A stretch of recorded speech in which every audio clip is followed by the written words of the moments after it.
Learning from home, what really makes the difference? John Hattie and Stephen Cox. Introduction. Coronavirus will be tamed. Schools will return. A semblance of normality will filter back into our lives. In the meantime, there are lessons to be learnt and learning to take place. And these lessons need to be learnt quickly and become strong habits whilst the uncertainty abounds. Far too much of what is currently being seen is about busyness and being seen to be doing something to occupy children's time. We need to take urgent strides to ensure that learning lies at the heart of what children are doing, or many will pay the price. This programme devotes itself to maximising the outcomes from employing high probability solutions based on best available evidence. Whether it's full or partial lockdown, social isolation or gradual return, it's not where we want it to be. It's not so easy using the teaching skills which we have honed in this new environment. Homeschooling is not online or distance learning, although it can utilise these tools. This short practical programme allows you to access the research around similar situations and relates it to wider educational research. Whilst it's not a blueprint, it does give you some very timely advice on what's proven to work, what's proven not to work, and where to put your precious time. Some learners will be more vulnerable than others. This inequity should and will concern us all. Some will lack the space, resources, access to online, be with parents and carers less skilled in supporting their development, and be less emotionally resilient. We know from previous disasters such as the Christchurch earthquake and Hurricane Katrina that the sudden absence of schooling has an immediate impact. But like all challenges in life, it's how we deal with it that determines the positivity of outcome. In this case, all teachers are on a steep learning curve. Never before has mass teaching had to be transformed into a home and online context. It will test skills we didn't know we had.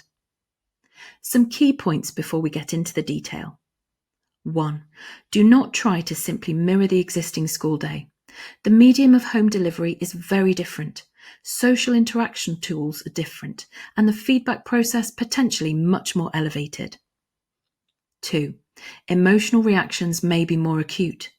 Those particularly prone to outbursts and sensitivity may be in a heightened state, and that's just the teachers. Usual visual clues will be lacking. 3. A heightened sense of attachment and fusion may well prevail. In such circumstances, people pull together far more than in normal times.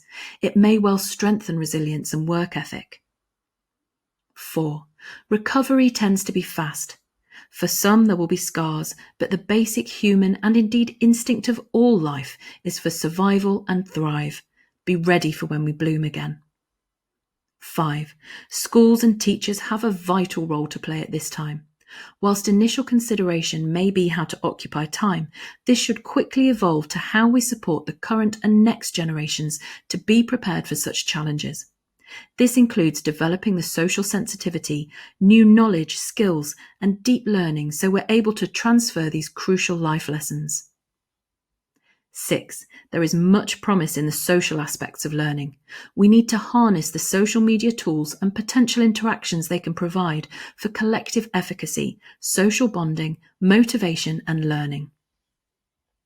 The programme is designed to assess your preparedness to handle this new paradigm with expertise.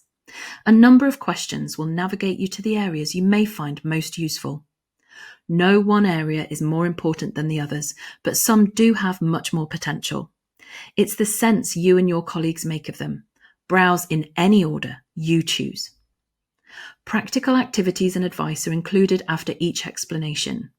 The visible learning research is used to underpin the findings.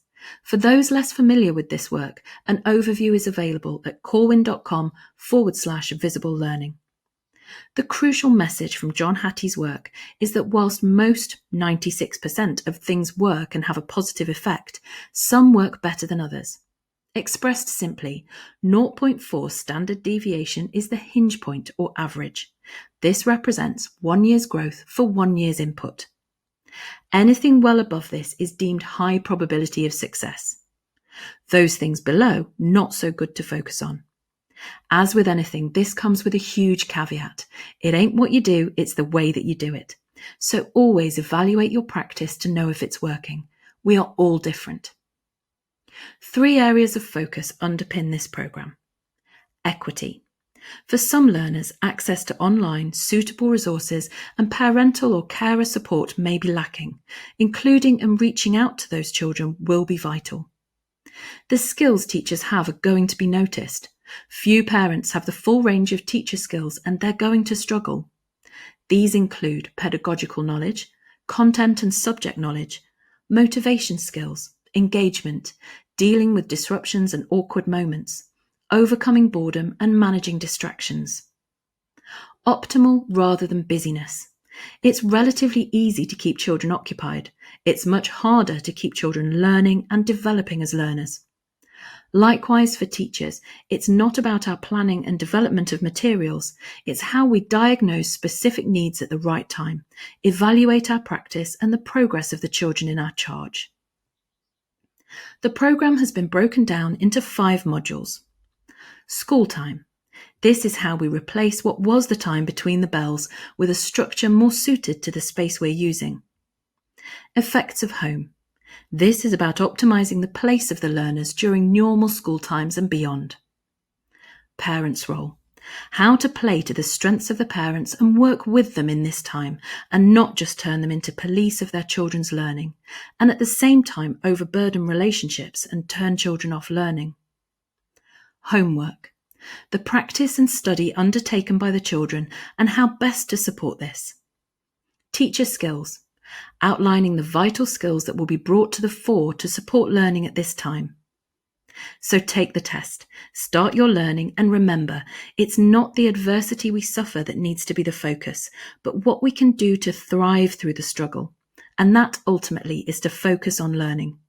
Or as Hattie says in Visible Learning, know thy impact.